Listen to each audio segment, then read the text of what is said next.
ګرانو کتونکو السلام علیکم. زه محمد سلمان همدرد د حق غږ پښتو چینل خبري لنډیز کې ستاسو کوربه اوس تاسو پام را اړوم د مهمو خبرونو لنډیز ته.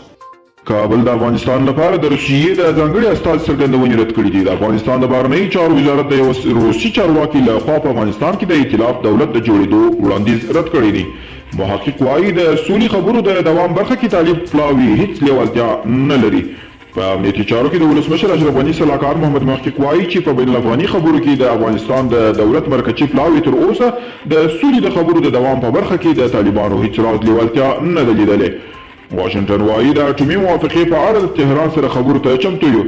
د امریکا متحده ایالات وایي له ایران سره د اړیکو د ښه کولو لپاره د یو اقدام په ترڅ کې ویلي د 2015 میلادي کال د اټومي موافقې په اړه له تهران سره خبرو ته چمتو دي.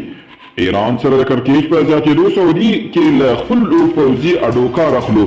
په منځني ختیځ کې د امریکایي ځواکونو قومندان وایي پوځ پر دې غور کوي چې د امریکا او ایران په اړیکو کې د کړکېچ د زیاتېدو په صورت کې د خپلو ځواکونو د خوندي ساتلو لپاره د عقبې په توګه په سعودي عربستان کې له پوځي اډو کار واخلي.